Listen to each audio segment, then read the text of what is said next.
Rachel Davis stood frozen as laughter erupted around her, the prestigious Westbrook Wrestling Club members openly mocking the quiet librarian who dared step onto their mats. What no one realized as they recorded her humiliation on their phones was that beneath her modest sweater hung an Olympic medallion and the daughter of a legend about to reawaken. The Westbrook Wrestling Club occupied a renovated warehouse in the upscale part of town, its walls adorned with championship banners and framed photos of victorious athletes. Rachel clutched her membership application, watching as coach Trevor Parker demonstrated a takedown technique on a junior wrestler. His muscular frame moved with practice precision, his championship belt from 2018 gleaming under the fluorescent lights. "Can I help you?" Trevor asked without looking up, his tone suggesting she had wandered into the wrong building. "I'd like to join the club," Rachel replied, extending her application. "I've paid the registration fee." Trevor finally turned, his eyes sweeping over her ordinary appearance. Sensible shoes, khaki pants, cardigan, with barely concealed dismissal. At 38, Rachel looked exactly like what she was, an elementary school librarian. Nothing in her appearance suggested she belonged on these mats. "Wrestling isn't like your spin classes, honey," Trevor smirked, taking the form with 2 fingers as if it might contaminate him. "Most women find it's not what they expected." From across the room, state champion Mike Sullivan paused his workout. At 22, Mike was Trevor's star pupil, favored to win his 4th consecutive state title. His broad shoulders straightened as he approached. "What's this, coach?" "New member." Mike's voice carried deliberately across the gym, drawing attention from other wrestlers. "Apparently," Trevor replied, making no effort to hide his skepticism. "Ms. Davis wants to learn wrestling." Mike circled Rachel, his gaze evaluating her with the entitled confidence of someone accustomed to dominance. "Looks like the book club lady got lost on her way to knitting class." The entire club erupted in laughter. Rachel remained still, her expression unchanging as cameras pointed her way, capturing the moment for social media fodder. "I've always been interested in wrestling," she said quietly when the laughter subsided. "I'd like to learn properly." Trevor sighed dramatically. "Fine. Membership's open to anyone willing to pay the fees. But don't expect special treatment. Classes are Monday, Wednesday, and Friday. Beginners start at 6. Rachel nodded, noting how Trevor's gaze never quite met hers, the universal sign of someone who had already dismissed you. "Thank you. I'll be here tomorrow." As Rachel left, whispers followed her. She heard Mike stage whisper, $20 says she doesn't last a week. What they couldn't see was how Rachel's hands trembled slightly as she reached her car, not from humiliation, but from an emotion far more complex. For 15 years, she hadn't stepped onto a wrestling mat. 15 years since she'd walked away from the sport that once defined her existence. Rachel drove home to her modest apartment where bookshelves lined the walls. In her bedroom closet, behind winter coats and boxes of holiday decorations, sat a sealed cardboard box she hadn't opened since moving to Westbrook 5 years ago. She touched it briefly before closing the closet door. Her phone chimed with a text from her therapist. "How did it go today?" Rachel typed back, "I registered. First class tomorrow." The reply came quickly. "Remember why you're doing this. Facing the past is the only way forward." As evening fell, Rachel performed stretches her body, remembered despite the years away. Her muscles retained a wiry strength hidden beneath cardigans and sensible clothing. In her bathroom mirror, she studied her reflection, the face of a woman nobody expected anything extraordinary from. Perhaps that was for the best. Sometimes being underestimated was the greatest advantage of all. Tomorrow would begin her journey back to a world she'd abandoned, to memories she'd tried to outrun. Tomorrow she would discover if Dr. Maxwell was right, if healing really did require returning to the place where you were broken. 3 weeks passed in a blur of deliberate isolation and subtle humiliation. Rachel attended every practice despite Trevor's tactics, pairing her with the most intimidating partners or leaving her to practice alone on a corner mat while he focused on his serious athletes. "Jenkins, show the librarian a proper stance," Trevor would call out, never using Rachel's name. "Try not to break her." Rachel absorbed these slights with quiet dignity, arriving early to practice and staying late to work on fundamentals. She kept to herself, taking mental notes when Trevor demonstrated techniques to others. Her requests for coaching were consistently deflected. "I'm preparing my team for state championships," Trevor explained dismissively when she asked for feedback. "Maybe check YouTube tutorials." On a Wednesday evening, as Rachel practiced shoots against a dummy, Jenny Reynolds approached her. At 25, Jenny was the only female wrestler who had managed to earn grudging respect from a man, through years of proving herself against increasingly difficult opponents. "Your form isn't bad," Jenny offered, surprising Rachel with the first genuine interaction she'd had in weeks. "But you're telegraphing your shots. Watch your shoulder tension." Rachel nodded gratefully. "Thanks. I appreciate that." Jenny lowered her voice. "Why do you keep coming back for more humiliation? Trevor's not going to change, and Mike's crew lives to torment newcomers, especially women." Rachel considered her answer carefully. "Sometimes we need to remember who we are." "And who are you?" Jenny asked, genuine curiosity breaking through her typical toughness. Before Rachel could answer, Mike's voice boomed across the gym. "Reynolds, stop babysitting and get over here. Coach wants to see your defense against Williams." Jenny rolled her eyes but complied, leaving Rachel alone again. From his office window, Trevor watched the interaction with narrowed eyes. Something about Rachel bothered him. Her persistence, her quiet observation, or perhaps the way she sometimes executed a move with unexpected precision before deliberately reverting to clumsier efforts. That night, after everyone had left, Trevor pulled up the membership database on his computer. Rachel Davis, 38, elementary school librarian at Westbrook Elementary. No previous wrestling experience listed. Nothing remarkable except her stubborn refusal to quit despite the clear message that she wasn't welcome. He closed the file, unsatisfied. His instincts, honed through 20 years in the sport, told him something wasn't adding up. Across town, Rachel sat on her living room floor, stretching muscles that ached from the day's training. Her phone rang, her brother James calling from Denver. "You actually went through with it," he said when she answered. Not a question. He knew her too well to doubt her determination once a decision was made. 3 weeks in, Rachel confirmed, wincing as she rotated her shoulder. "It's harder than I expected, but not for the reasons you might think. They're not making it easy. I take it." Rachel smiled wearily. The coach could teach master classes in passive aggression, but that's not important. What matters is I'm there. "Dad would be proud," James said softly. The mention of their father sent a familiar pang through Rachel's chest. William Bennett had been more than just her father. He'd been her coach, mentor, and biggest supporter. Until that day 15 years ago when everything changed. "I'm not sure what I'm doing, James," she admitted. "Dr. Maxwell thinks confronting the sport will help me process everything, but being on the mat again, it brings everything back. That's the point, isn't it? You've been running for 15 years. Rachel glanced at the still sealed box in the corner of her living room, finally brought out from the closet, but not yet opened. Inside were the remnants of another life, when Rachel Bennett had been the Phantom, a collegiate wrestling phenomenon destined for Olympic glory. Before her father's heart attack during her Olympic qualifying matches. Before walking away from everything they'd built together. Before becoming just Rachel Davis, the quiet librarian who recommended adventure books to children while avoiding adventures of her own. "The annual tournament is coming up," she told her brother. "I'm thinking of entering." The silence on the other end spoke volumes. Finally, James asked, "Are you ready for that? People might recognize you. It's been 15 years. I look different. And nobody expects to find a former champion hiding in plain sight at a small-town wrestling club."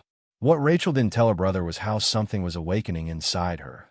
With every practice, every drill, every dismissive comment from Trevor or mocking laugh from Mike. Something she thought she'd buried alongside her father was stirring to life again. As she ended the call, Rachel finally approached the cardboard box. Her hands trembled as she broke the tape seal. Inside lay carefully preserved wrestling shoes, a worn journal filled with training notes in her father's handwriting, and newspaper clippings of a younger Rachel standing beside Olympic coach William Bennett, both raising victory arms. "One step at a time," she whispered to herself, touching the Olympic medallion that hung around her neck. Not hers, but her father's from 1988. The medal she'd never taken off, even as she'd walked away from everything else. Bright posters advertising the annual Westbrook Open tournament appeared throughout the gym, drawing excited chatter from club members. This regional competition attracted wrestlers from 3 states, with college scouts often attending to evaluate promising talents. Rachel paused before the registration table, pen hovering over the form as doubt crept in. Was she ready to compete after 15 years? The medallion felt suddenly heavy against her chest. "You're not seriously entering." Trevor's voice cut through her thoughts. He stood behind her, arms crossed, his championship ring catching the light as he gestured dismissively at the form. "This isn't some recreational event. Real wrestlers compete here." Several members stopped their workouts to watch the confrontation, including Mike Sullivan, whose preparation for defending his state title had grown increasingly intense and increasingly public, with local media regularly visiting practices. "I understand the level of competition," Rachel replied evenly, continuing to fill out the form. "I'd like to test what I've learned." Trevor's laugh drew more attention. "What you've learned? You've spent 3 weeks barely managing basic drills than my junior high kids master in days." "Let her enter," Mike suggested, approaching with a water bottle in hand, a cruel smile playing at his lips. "It'll be good entertainment. Might even boost our social media presence. Librarian gets schooled at wrestling." The circle of onlookers grew, phones appearing to capture what promised to be another humiliating moment for the woman who refused to recognize she didn't belong. Rachel maintained her composure, focusing on completing the form despite the audience. "The registration fee has been paid," she stated, sliding the completed paper toward the volunteer at the table. "According to club rules, any member can compete." Trevor snatched the form before the volunteer could take it, scanning it with obvious contempt.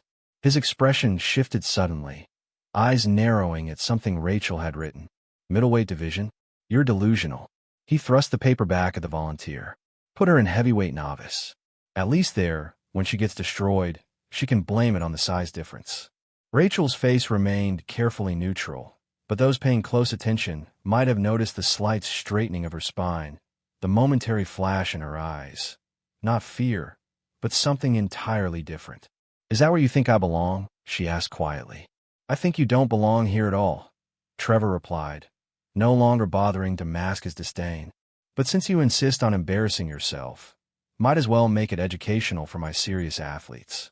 As the group dispersed, Trevor remained, studying Rachel with calculated assessment. "What's your game, Davis? Nobody sticks around this long just to be treated like an outsider." "Maybe I just like wrestling," Rachel replied simply.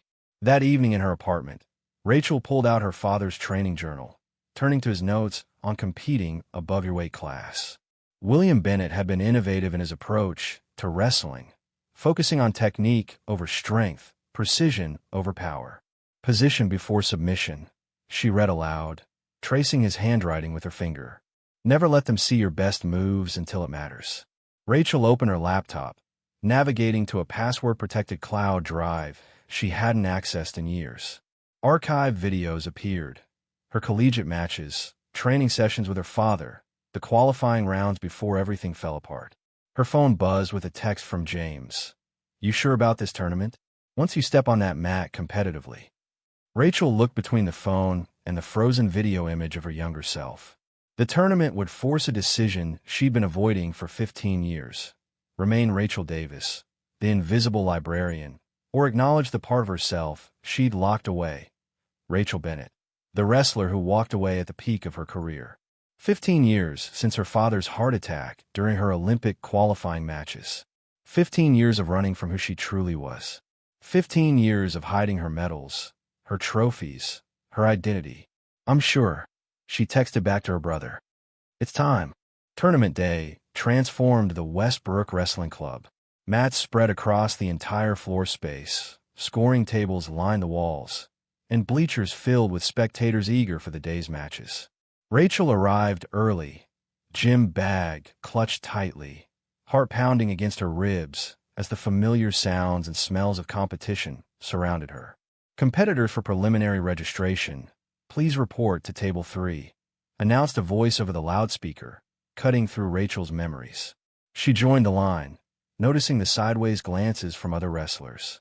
Behind a registration table, a tournament official typed her information into a laptop. "Rachel Davis," the woman repeated, frowning at her screen. That's odd. The system is flagging your entry. Trevor, who had been checking in his team nearby, immediately approached. What's the problem? The system is showing a registration conflict, the official explained. Ms. Davis, you've been entered in the championship bracket, not heavyweight novice. That's ridiculous, Trevor snapped. She's a beginner. I personally placed her in heavyweight novice. The official continued typing, her frown deepening. According to our database. Wait, this can't be right. She looked up at Rachel with sudden recognition. The system is matching your information with a Rachel Bennett from collegiate records. Trevor's face showed confusion, then disbelief. Rachel Bennett? The Phantom? That's impossible. She disappeared years ago. Rachel stood perfectly still as whispers spread around her. The nickname she hadn't heard in 15 years echoed in her ears. The tournament director approached to address the commotion. What seems to be the issue? As the situation was explained, his eyes fixed on Rachel with growing interest. Ms. Davis, or is it Bennett? Would you mind confirming your identity? Before Rachel could respond, a new voice cut through the gathering crowd. She's Rachel Bennett, all right. William Bennett's daughter. The crowd parted to reveal an older man with military posture. Richard Bennett, Rachel's uncle and Olympic wrestling committee member. He walked straight to Rachel, placing a supportive hand on her shoulder. This is fraud. Trevor fumed. She deliberately misrepresented herself.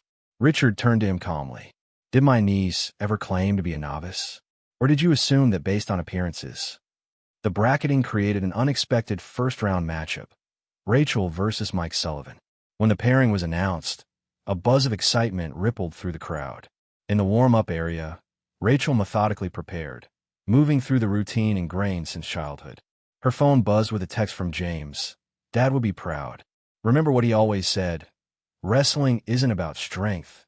It's about leverage, timing, and heart. Across the gym, Mike aggressively pummeled a practice dummy, while Trevor offered last-minute advice. She hasn't competed in 15 years.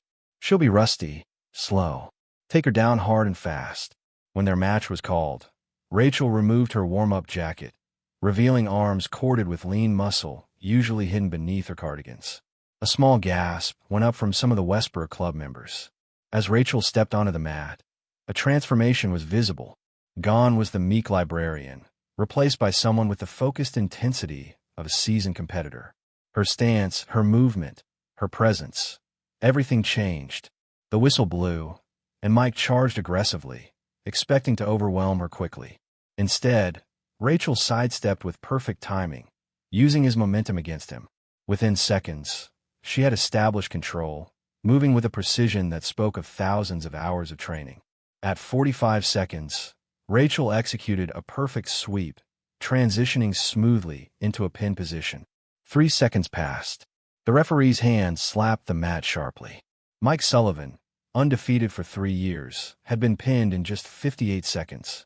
Chaos erupted in the gymnasium as Mike stormed off the mat, while Trevor shouted accusations at tournament officials. Spectators' phones captured everything: the stunning upset, Mike's tantrum, and Rachel standing calmly at the center of the storm. Within minutes, videos of the 58-second match flooded social media with hashtags like #ThePhantomReturns and #LibrarianWarrior. This is fraud, Trevor demanded, his face flushed with anger as he confronted the tournament director. She misrepresented herself. She should be disqualified. Richard Bennett stepped forward, his presence commanding immediate respect from officials and spectators alike. My niece never claimed to be a novice. Your club failed to properly assess your members. A small crowd gathered around them, including reporters who had come to cover Mike's expected victory. Their attention now shifted entirely to the unfolding drama and the mysterious woman at its center.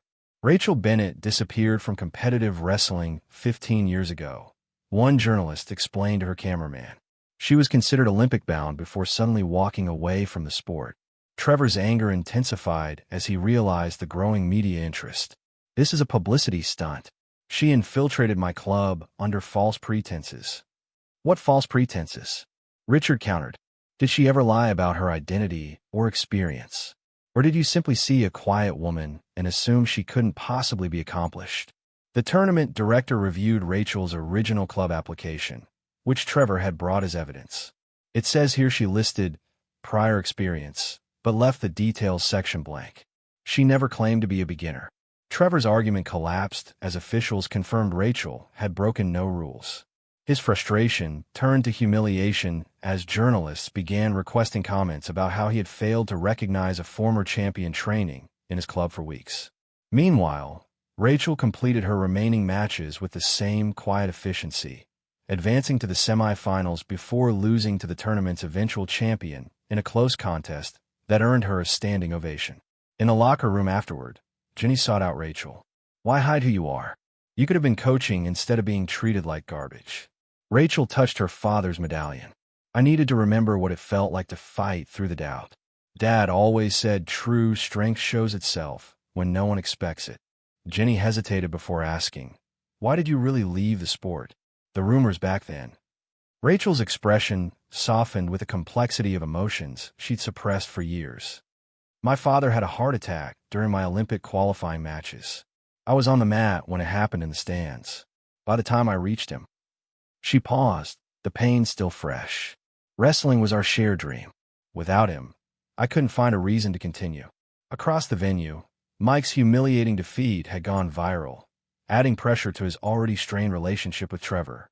The coach had leveraged his own reputation and his family's finances, supporting Mike's career with promises of championships and scholarships. "You let your guard down. You underestimated her." Trevor berated Mike in a corner, unaware that nearby spectators were recording his tirade. "Do you know what this does to our reputation? To your scholarship chances?" Mike, still processing the shock of defeat, finally snapped. "Maybe if you'd been paying attention instead of trying to humiliate her, you would have recognized who she was. This is on you, coach." Their argument escalated until tournament officials had to intervene, further damaging the club's reputation as videos of their confrontation joined those of the match online. By evening, Rachel's story had spread beyond wrestling circles. Local news featured the librarian champion's return, complete with archive footage of her collegiate career and interviews with former competitors who spoke of her legendary technical precision. In her hotel room that night, Rachel finally answered the dozens of messages from James. "It's done," she texted. "I stepped on the mat again." His reply came quickly, and Rachel stared at her reflection in the mirror, seeing herself clearly for the first time in 15 years. Not just Rachel Davis the librarian, not just the phantom from her past, but the woman who contained both identities and more.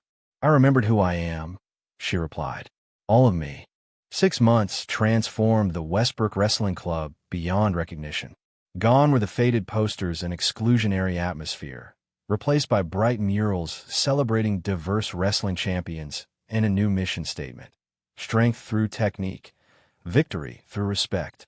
The changes came after an investigation into Trevor's coaching practices revealed a pattern of bullying and favoritism that violated athletic association standards. Rachel stood in the center of the training floor, demonstrating a counter technique to a group of attentive students ranging from teenagers to adults in their 50s. "Remember, wrestling isn't about overpowering your opponent," she explained. "It's about understanding leverage and timing." Initially reluctant to step back into the sport completely, Rachel now ran twice-weekly training sessions focused on technique and mental preparation. Her program, called Foundations, emphasized the principles her father had pioneered: wrestling as both physical discipline and thoughtful strategy. The club's new management had approached her after Trevor's removal, offering her a position as head coach. Rachel declined the full-time role but agreed to develop a specialized program that complemented her work at the library. Librarian by day, wrestling legend by night, joked Jenny, now Rachel's assistant coach and a physical therapy student inspired by their experience together. Across the gym, Mike Sullivan worked with a young wrestler, showing remarkable patience as he corrected the boy's stance. The transformation in Mike had surprised everyone, including Rachel. 3 weeks after the tournament, he had appeared at her apartment door. "I need to understand how you did it," he said without preamble. "That takedown. No one's ever countered me that quickly." Rachel recognized something beneath his bravado, not just wounded pride, but genuine curiosity. "It's not something I can explain in 5 minutes." "Then how long will it take?" he challenged. That conversation began an unlikely mentorship. "Mike, humbled by his defeat and Trevor's subsequent abandonment when scholarships fell through, discovered what Rachel had always known, that wrestling's greatest lessons have little to do with winning medals. Now, as the club prepared for the new tournament season, Mike worked alongside Rachel, his previous arrogance replaced by a determined focus on fundamentals and sportsmanship. Square your hips before attempting the shot, Rachel advised a teenage girl struggling with the technique. Power comes from proper alignment, not just strength. The girl nodded, attempting the move again with better results. Like that, Coach Bennett. Rachel smiled at the name she'd reclaimed. Much better, Emma. Remember what we discussed about patience? The opportunity will present itself if you're positioned correctly. After practice, Rachel gathered her team for a final word. Many wore T-shirts bearing the club's new motto and emblem, a phoenix rising, designed by one of the elementary school students Rachel had inspired through her library story times about resilience. Tournaments next weekend, she reminded them. But remember, our goal isn't just winning matches. It's demonstrating what this club stands for now. Later, as Rachel packed up, Mike approached with uncharacteristic hesitation. My dad called again, he said. Wants me to transfer to state where Coach Williams has a spot for me. Rachel nodded, understanding the complexity of his situation. Mike's father had invested heavily in his wrestling career, expecting returns in championships and scholarships. What do you want, Mike? He considered the question seriously, something the old Mike would never have done. I want to get better, not just at wrestling. He gestured vaguely. Everything else. Then tell him that, Rachel suggested. Sometimes the bravest thing is choosing your own path. As they left the club, Rachel received a text from her uncle Richard. Olympic Committee holding Coaching Development Summit next month. Suggested your name as speaker. Time to share Williams' methods with a wider audience. Rachel paused, looking back at the transformed club where her journey of reconciliation had begun. For 15 years, she had run from her father's legacy and her own potential. Now she was embracing both on her own terms. At home, Rachel opened the once sealed box fully, arranging her father's coaching journals on her desk. Years of wisdom captured in his careful handwriting, techniques, philosophies, insights about the mental aspects of competition. Knowledge too valuable to keep hidden any longer. The greatest victory, Rachel told her reflection as she touched the medallion that had witnessed her journey, isn't defeating others. It's defeating the voice that says you don't belong. Outside her window, the lights of Boston twinkled like stars. Rachel Bennett, librarian, coach, daughter, athlete, began to write, adding her own experiences to her father's legacy. Some people mistake quietness for weakness, never realizing that still waters often run deepest. What challenge might you be facing today where your hidden strength waits to emerge?